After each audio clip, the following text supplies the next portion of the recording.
Hello, everybody, and welcome to I Can Fix Your Movie. Hey there. Hey. We're back. We are back. We've got kind of a departure. No, we do a lot of comedies and action films and things. This one's a little bit different. I don't know that there are a lot of comedies. We do some comedies. We do mostly We action. do a couple of comedies. Every once in a while. But we don't normally do ones that are like this, a little bit more scary, that's in the horror genre. Oh. This is in the horror genre. It is. It's classified in, I looked it up. It's in the horror genre. Not like gory, like slasher. It was gory, but I think did have it was gore, but meant to be a thriller. Thriller, yes, sure. But horror. That's how it's classified, so I'm going to go with that. Okay. I want to add that to the genre list. Come on, sure, me. Let's go with it. We're not really horror people. Yeah, no. It's not really our thing. So I remember going to the Sundance film, going to Sundance and seeing the film Donnie Darko, right? Yes. And it started off it was scary. Right. And I was so frightened. And I was like, oh no, this is a film that I'm going to be scared at. And I was looking for an exit. And you cannot, you cannot leave your seats at Sundance at all. You cannot go. And I was like, how can I pretend that I'm sick or something? Because I don't like scary movies. Right. I've been in several too, which is really funny, but like I don't like them. Right. I just don't like them. Neither of us really. Yeah. A good thriller like Yeah. like A Quiet Place or something like that is a sure. Suspenseful. Suspenseful. Yes. But this is, I'm telling you, they classified it horror. Horror, and we're going to go with it. This is the 2010, going in the Wayback Machine and watching The Wolfman. The Wolfman, yes. which is a movie I didn't even know existed until we watched it. Okay. This is not one of those, I think a lot of people didn't know this film existed. Yeah, this is not... Despite the all-star cast. A really good cast. Crazy good cast for such a stinker of a movie, but... Golly. Yeah, but honestly, this is not one of those where we were like, oh, we saw this back in 2010 and now we've started this podcast and we want to revisit. Oh, remember that terrible movie we watched all those years ago? No, this was not one of those. This was literally, we're just, hey, you want to watch a movie? Yeah. Oh, what's on? Oh, what is this movie? And we're just literally scrolling. Yeah.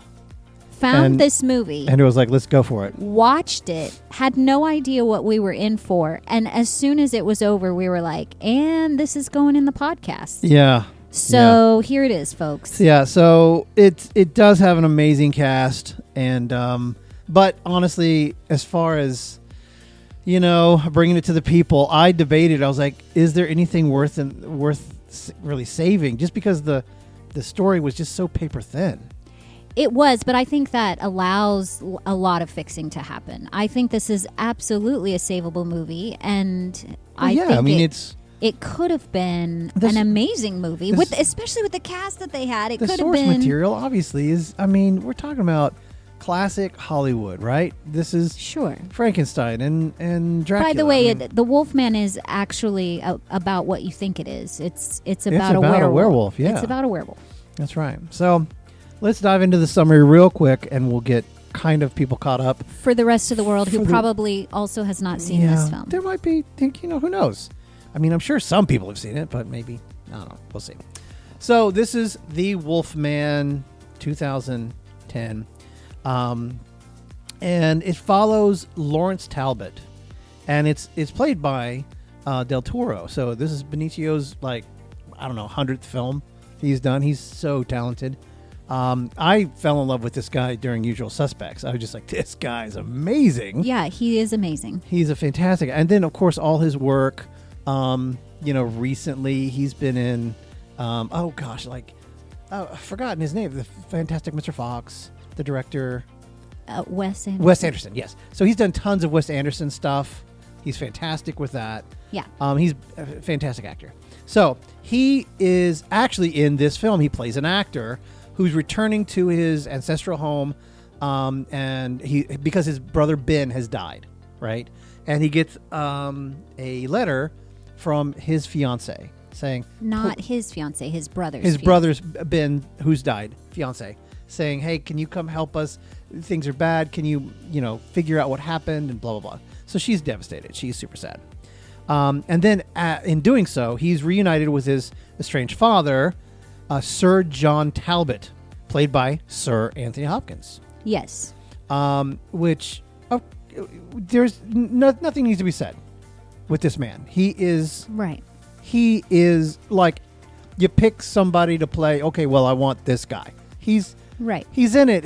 He's gonna destroy the character. It's gonna be amazing. You can imagine our delight in having found this movie randomly while scrolling and being like, "What in the world is Anthony Hopkins? Wow, let's do this." Benicio. I mean, we were like, "Okay, let's see what this is all about." Yeah.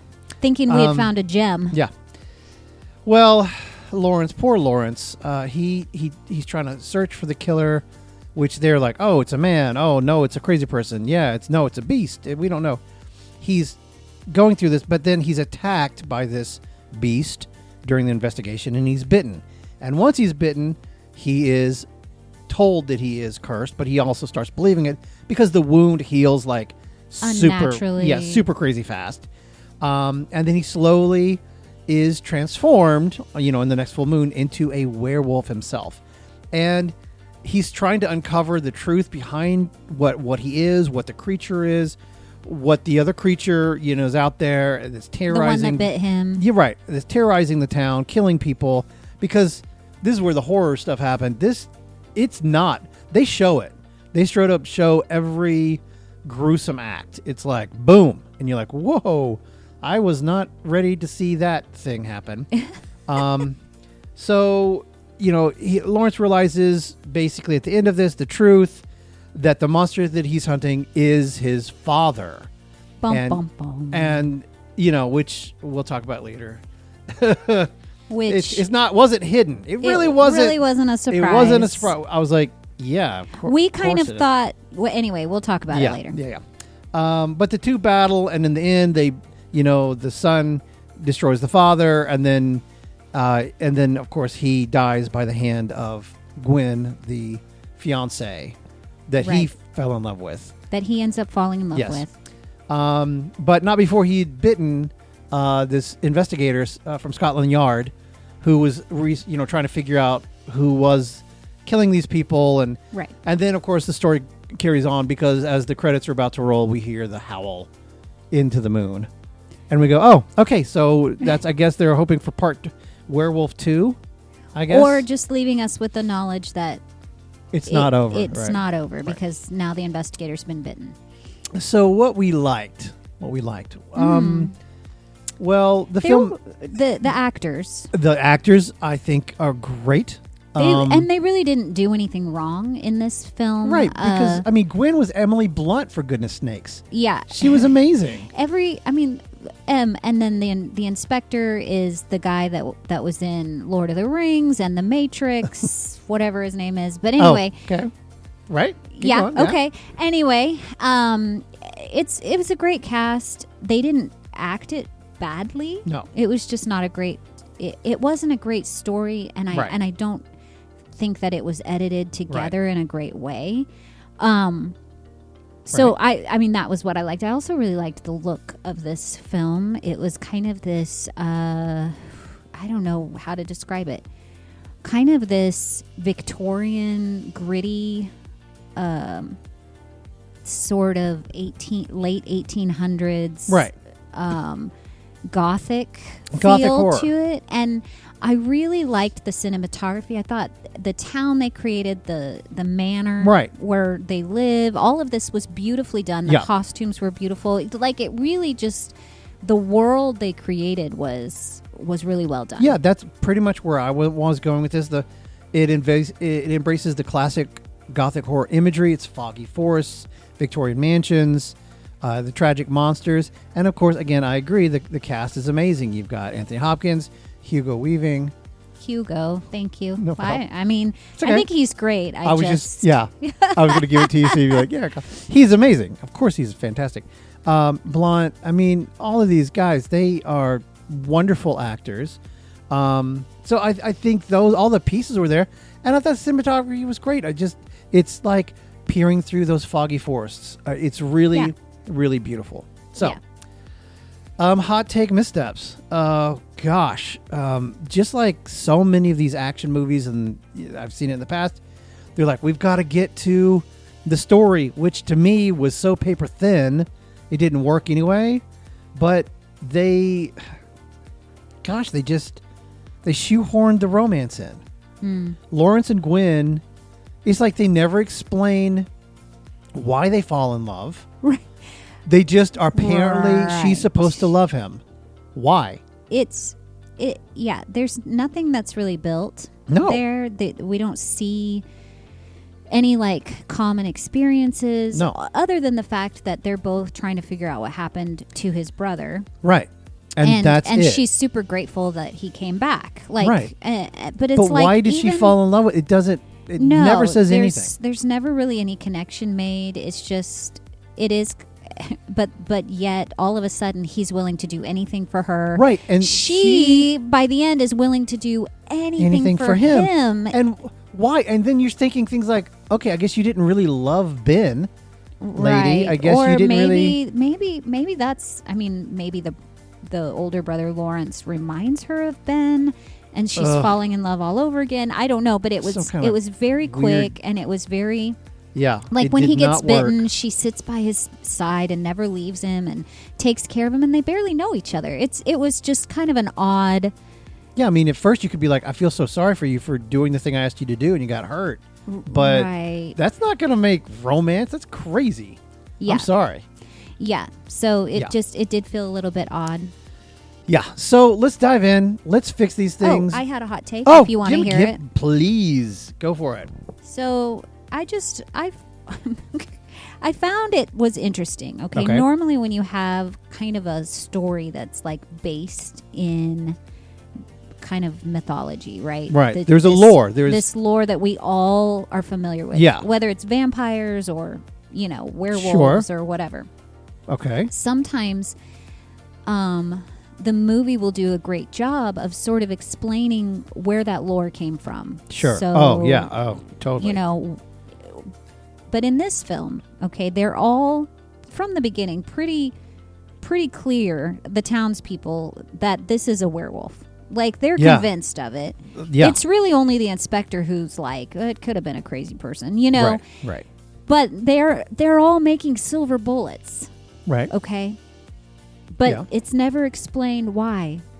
Oh, they didn't go, the silver bullets killed the last one. Why Nothing. does it? Yeah, they never explained why it has to be silver. And by the way, as we go through the movie, the werewolves, wolf, singular maybe, that we do see killed is not killed by a silver bullet. He's killed by another werewolf. So I don't know. It just, to me, it was like Are you talking about at the end? Yeah, they made a really big point about these silver bullets being a big deal, right? But never explained the lore behind the silver bullets. Why? I would have loved for this movie to have kind of gone into it. Why that delved into why does this have to be a silver bullet that kills the werewolf? Sure, I'll take that a step further. They never really dove into the lore at all. Yeah, and they could have, because they had the whole gypsy camp there. Yeah, they could have made this really intriguing and but they used the one weird gypsy one time, and just like, oh, the beast. Okay, lady, come on. She says something like, "Only love will save him," and then it didn't. It actually didn't killed do him. A thing. It's like the woman that loved him actually is the one that shot him. Right. So, but anyway, that was my hot take misstep. I always struggle with that phrase. I don't know why. It's okay. But it was just, they didn't dive. It's like they just expected the audience watching to know the lore, but didn't explain it or tell us how. Or go into any kind of detail. How do werewolves come about? How did they originate? Why do we need silver bullets? Right. Sure. Anyway, that's my thought. Get it? I totally get it. So let's try to fix some of this, because sure, let's go for it. Yeah. Yeah. Act 1. The mystery is just too obvious. The film, structures itself around them. It's supposed to be a mystery of who is the werewolf. Or is it a werewolf? Yeah. But it's answered and telegraphed immediately. Immediately. Yeah. Talbot comes out and it's like, oh, I guess he's the monster. And he was. And he was. Because... And the whole time we're thinking, well, maybe he's just the obvious...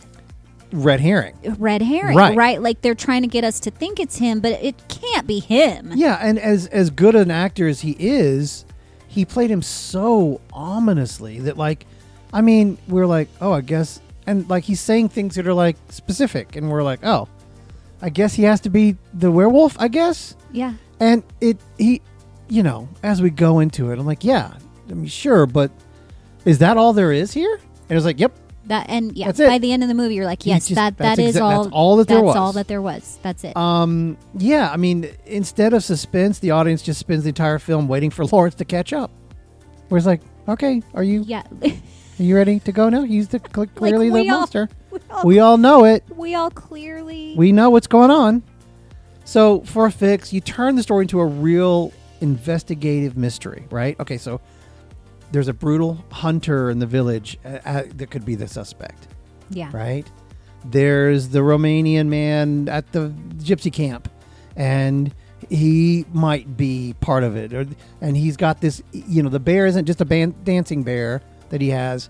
It could have been, right? But they give it away so quick. They're like, oh, well, it can't be. There's the bear. Oh, there's the werewolf right there on the ridge. The mother of Lawrence, Lawrence and Ben. So we find out kind of through the reason that he and his father are estranged is because there was their mother dies and we're led to believe that she killed herself at the beginning, right, and that he witnessed it, and that's why he was sent away, right. And or it could have been, you know, possibly the investigator. It could have been any of these people. All these people have maybes and blah blah blah, and they're saying things.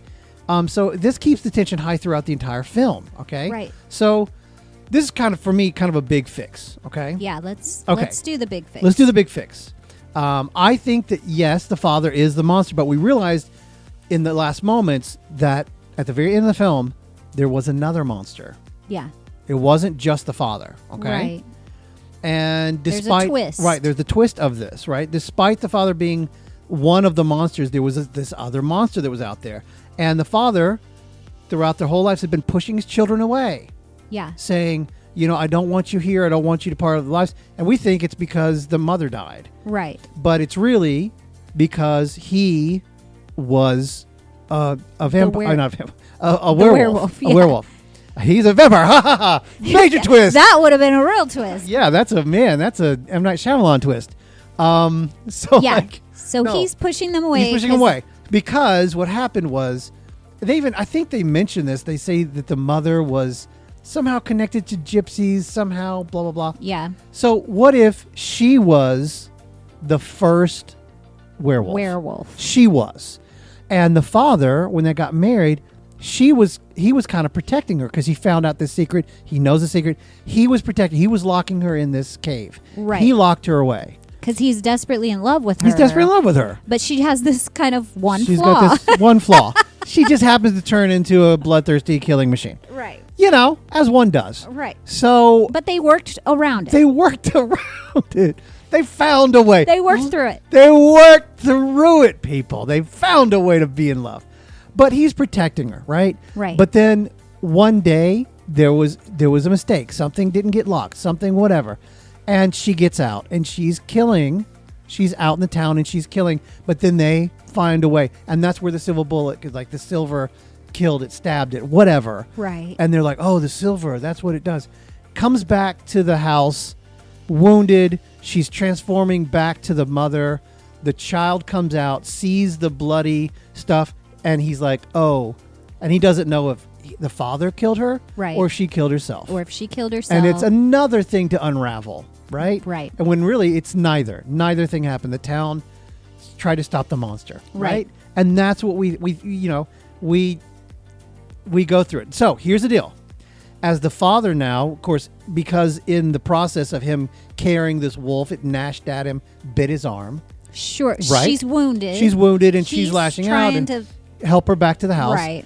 So now he's going to become a werewolf, and she's like, I'm sorry that I cursed you with this. And right, because she's now dying. She's dying. Becoming a she's human reverting again. back, right? And she sees it, and she's like, what have I done? And he's like, I love you, and blah, blah, blah. Right. So now, that's why he pushed his kids away. So here's the deal now. As he's getting older, he's starting to get a little, he's losing parts of his mind. Right. And now it's even more interesting because as the human, he's losing parts of his mind. As the werewolf, he's just as strong, right? Right. But like, he's kind of fighting between these two worlds of like an older man who's kind of got senses, dementia a little bit there, but his werewolf side is kind of, he feels like it's taking over, right? Mm-hmm. And so he's been fighting this whole time to keep the family and the town safe. We find out at the end of this that he's actually trying to be the hero, right? But everybody's still trying to kill him. Okay? Right. Okay. All right. So he is a werewolf, but it's different than we thought. It's different than we thought. He's not just a bloodthirsty. I hate my sons. Blah blah blah. It's not that. I have to let the beast out. Yeah, nothing like that. He was a man who protected his wife, protected his sons and his town. Sacrificed himself, became a werewolf. Through his love for her, pushed his sons away to protect them. Right. And now, maybe it seems like he's the one that's doing all the killing. But, right. Yeah. But we might find out that there's something else. That there's even another twist going on. Okay. Next, I love it. Thank you. Next, Lawrence, the son here, he has no agency at all. So we're back to what's wrong with the current film, right? Correct. He has no agency at all. He spends most of his time just reacting instead of driving the story. It's like things happen to him rather than because he's moving forward. And the protagonist of a tragic monster story, he should be actively fighting for his fate, right? Yeah. He should, and balancing, the world with the now love that he's found in Gwen, but he does not. So I think for a fix, you give him a clear objective, right? He's got to discover why he's cursed, how he's cursed, searching for a cure. He's going to the folklore, which we want, right? Yeah. Going to the folklore. He's consulting the gypsy camps. That would have been a great place for us to now learn about the lore because he's learning about it himself. Right. He's experimenting. What am I? What have I become? Is there any way that I can stop it? He's trying to figure out anything he can do. He goes to that college that because they had this weird thing where he was in an institution. It's cut all that junk out. Yeah. But he does go. He gets trapped in because he was trying to figure out like maybe there's a chemical thing, but he was trying to get home. He somehow accidentally gets locked in. He tears through it. It could be really kind of cool. Yeah. Right? Yeah. And he's still, because he's bitten, he's going through his thing. He's looking for this other werewolf. Right? Maybe even thinking killing this other werewolf would break the curse on him. He doesn't know, and neither do we. Sure. Right? And it turns it into kind of like a race against the next full moon. So it's a ticking clock. Yes. I mean, and that was another thing that kind of bothered me about this film is we went through several full moons. Several, yes. There was no sense of urgency. No. To this should all happen within a month, 100%. Like once you know it's a werewolf, and once you know that it happens on the full moon, the clock has started. That's exactly right. Yes. Yeah. There should be an urgency in everybody to figure this out. And it was just like, do-de-do. And I'm like, oh, man, let's go. He's like, I just need to heal a little bit longer. No. And, he should have been healed in a day. Yeah. And just move on. Right. So. Next, the father twist, quote, twist, comes both too early and too late, which is kind of an interesting thing. Yeah. We knew it was a thing. We knew about it. And yet, we just absolutely, went along with it thinking, oh, there's a twist here somewhere. And nope, there was no twist. It was him. So that's kind of a silly thing. We knew it all the time. Right. And it lacks emotional impact because the relationship between the father and son, it was never there. I mean, we're told that they're estranged, but we don't see it. We didn't feel it. We didn't know why. No, there was never any. No. Well, they kind of like when they put him in the asylum the second time. Okay, so what happens is he gets bit, he gets healed, and then the father No, during a full moon, he goes on like a rampage. A killing spree. A killing spree. And then he kind of wakes up from it, and the father's like, you've done terrible, horrible things, and puts him in the asylum. Yeah. Like, he did it. Like, he's... Yeah. It was just and dumb. So he's in there until the next full moon when basically he gets out again. And I forgot my point, what I was trying to make. It's okay. What? I said that they were estranged. Oh, there you go. Yeah. So we know that the dad had put him in the asylum before. Yeah. But we think, and we're told, that it's because of the mother's he death. saw that his mom committed suicide. This is just, he just wanted to be a jerk of a dad. This second time he puts him in there. No reason. There's no reason for it. He just wants to get away from him again. And he's like, be strong. What? What? Yeah, what? What? Then don't. Why? So look, for a fix, build the father and son relationship into like the core of this film, okay? Yeah. Lawrence is bitten by this wolf, and the father's like, he's encouraging him, like, embrace it, you know? This could be a gift to those that you love, and it could, like, he's saying, you know, you can use it to protect, and because he knows what's happening to him. Yeah. And it could be building it. And so this is when it's revealed, you know, the whole point of, like, the mother passed it to the father. He tried to keep everybody safe, locked him up. She escaped. She killed people in the town, right? Mm-hmm. Yeah. And then later, whenever he's bitten, right? He, you know, I was going to say Ben, right? Right. So because the father isn't being wise about when to lock himself up, because he loses what date it is, blah, blah, blah. Sure. He bites the son. He bites Ben, the original, right? The younger son brother that dies, and he could have healed, but he realizes what's happened, and he's killed himself because he doesn't want the burden of being the wolf. The wolf. So maybe Ben had already like come home. Yeah, and he's discovered this. He discovered this secret. He seen he started his acting dad really, sort of falling into this demented state. Right, and he didn't want this for his wife. Saw him become a right. werewolf. Now he's been bitten and he kills himself. Of course, now she doesn't know. She doesn't know that, and she thinks understand. it's the wolf that has killed him, right. because he would have healed.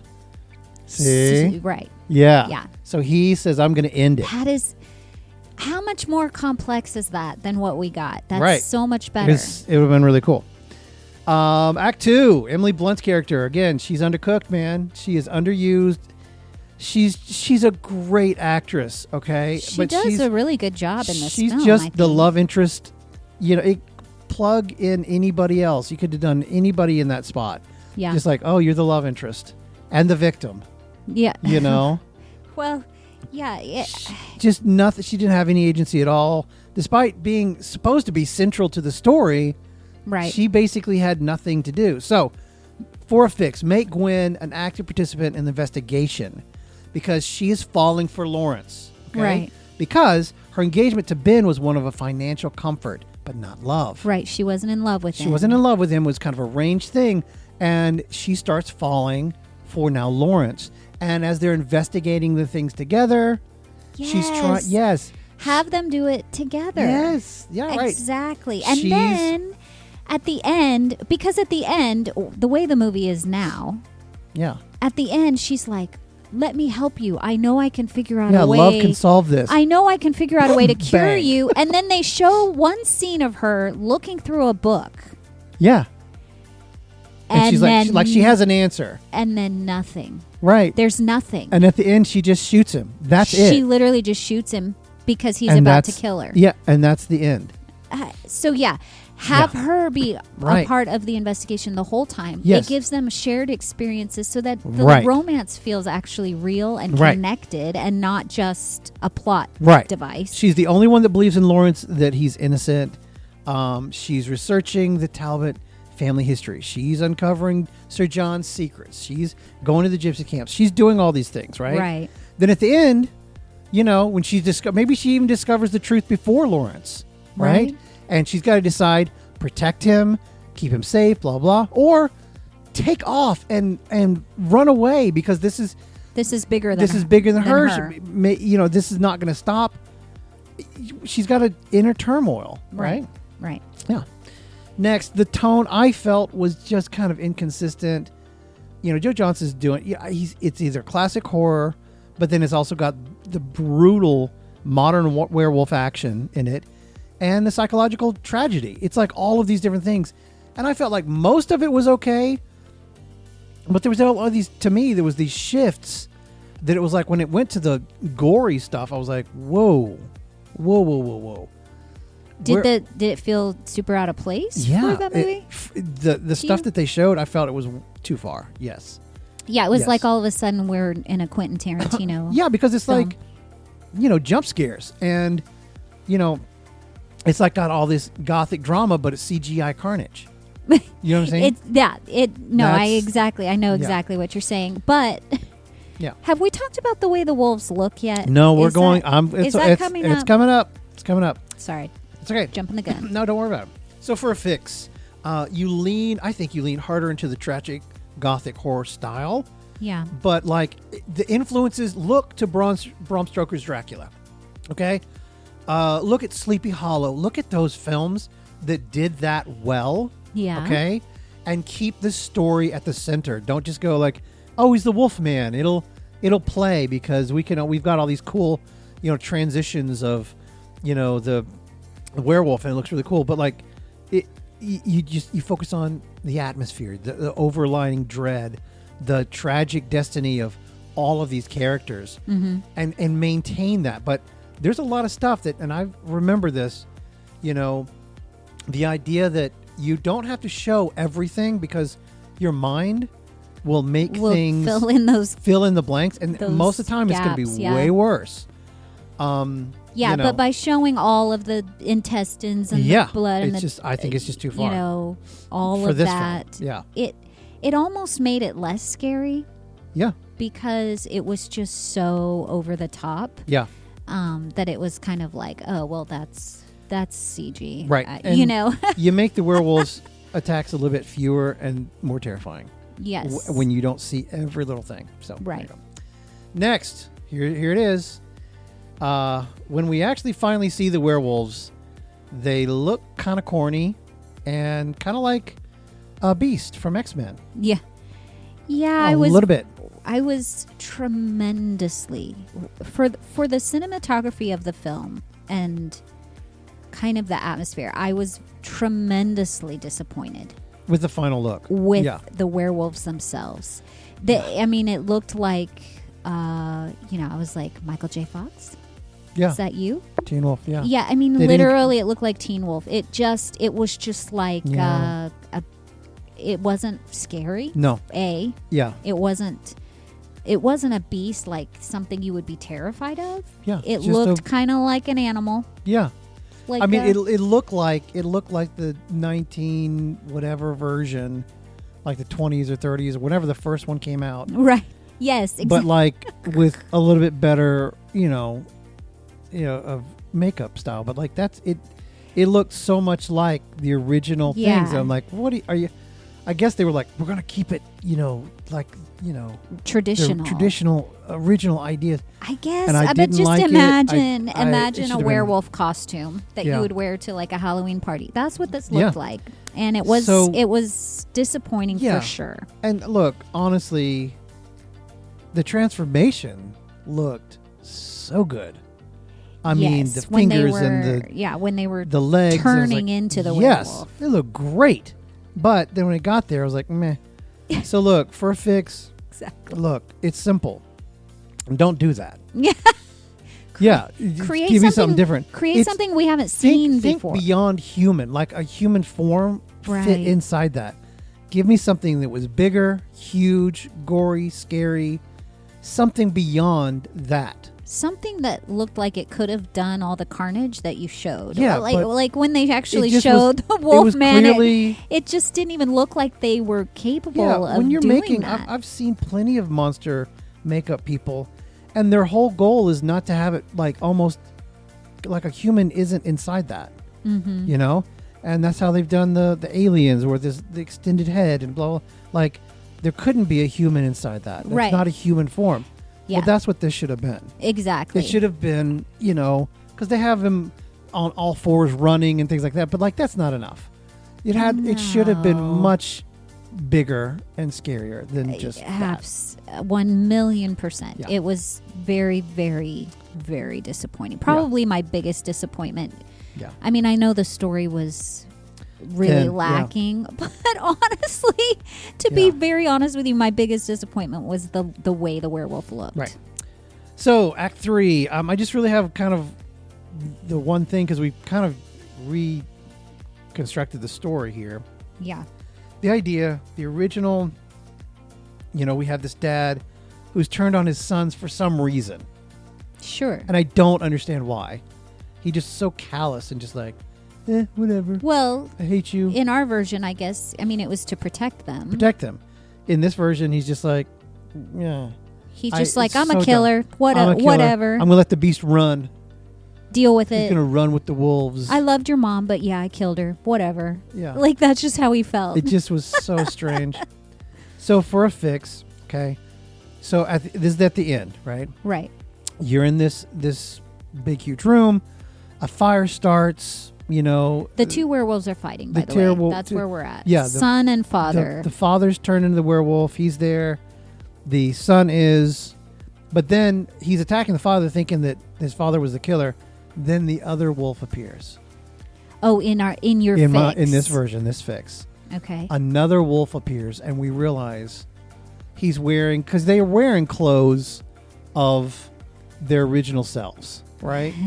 Right. They didn't grow big enough to like snap the clothes off. Right. Much like the Hulk, their clothes will stay on them, like their pants especially. Right.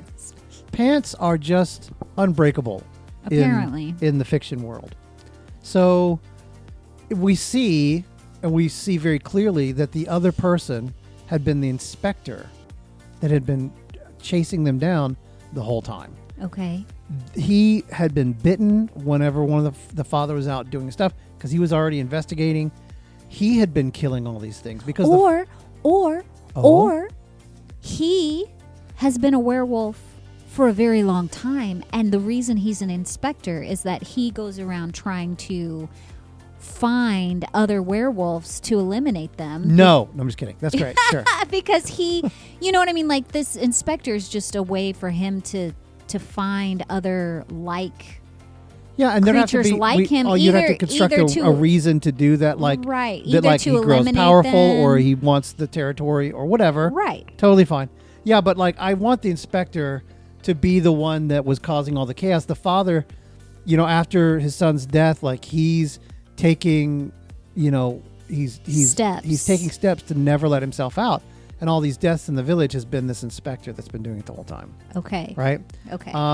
So an added twist. Right. So Lawrence, so the father is killed by the inspector, and then Lawrence kills the investigator person. Okay. Okay. And so that's the ending of that. Okay. So then, you've still got this love thing. Right. Then and in our version, she's found a cure, maybe?